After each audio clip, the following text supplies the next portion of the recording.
He was late by like a day on that one single month's pension payment, and they denied him permanent residency because of that single payment from the Oh past my 10 years God. that he was living here. If you are applying for something like permanent residency, it's a point system. So we talked before about like if you are in a specialized job, Right.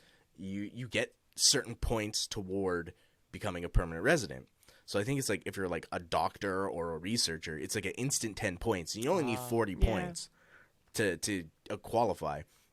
Another one is like, do you own over $1 million in your bank account Yeah. or run a business?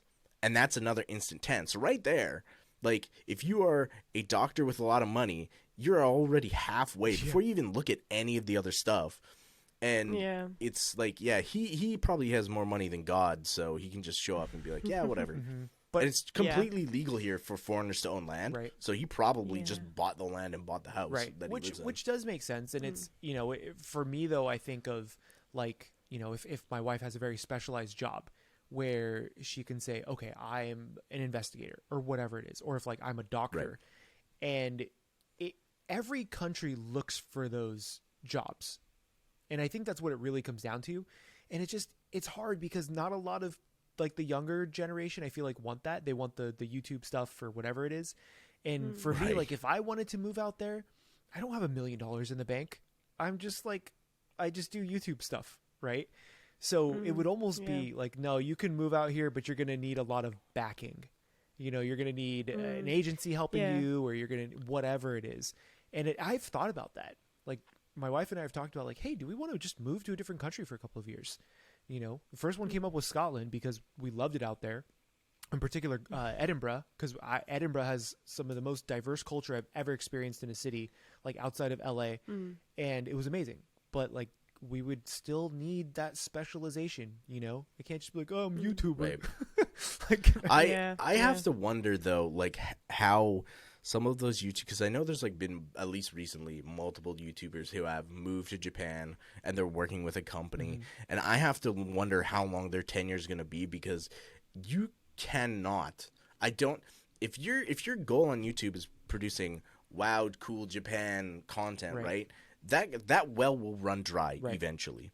And the problem is that also everyone else is doing wow, cool Japan content as well. So like if someone beats you to the punch on something and you're not enough of a personality to pull that that kind of like the amount of not influence, but the amount of like views or whatever that you need, your company is going to assess whether you are worth paying for keeping here as far as a visa, because a visa isn't like free for the company. Like they have to pay They your have to healthcare do a lot and of all that other paperwork. stuff, right? Yeah. So like Yeah, suddenly it's if difficult. your YouTube takes a nosedive, they're like, okay, well, bye. that'd be so wild to me, because that. Okay, so someone who obviously, you know, makes a living on YouTube, and like AdSense is a big thing, and like you see the ups and downs, whatever it is. I can only imagine that if like you get comfortable enough to where like, okay, you know, I'm making a bit of money, but then now there's this other thing over your head of like, I have to perform, otherwise I literally get kicked out of the country I'm living in. Right. That's a whole different like stress. It's a different That level is of just- pressure. Yeah. Yeah. Every day living you in are Japan- under the gun. Yeah. And I feel like living in Japan comes with that pressure anyway. Like the same is true of me. You know, my visa is limited and it is totally reliant on the company that I'm working with. And if they don't want me to keep Same. working there, they can just fire me and there goes my visa. And then it doesn't matter how many friends I have here or anything. Like if I don't have a visa, I can't stay here legally. So I have to go. And I don't really have a choice in that matter. So that's why for a lot of people who do live here, I feel like the ultimate goal is permanent residency and like getting those points on that checklist, because once you have that visa, you do not have to rely on a job or an agency or anyone to stay here. You can just be here as long as you want to be here. Of course, it comes with other responsibilities. If you're a permanent resident, like you've got to do different paperwork and stuff like that, pay taxes, that kind of thing. But yeah, I think that's where like a lot of people are trying to work towards that for that reason. It sounds like it's a very rare occurrence too. Like, I don't. It just takes a lot of time. Yeah.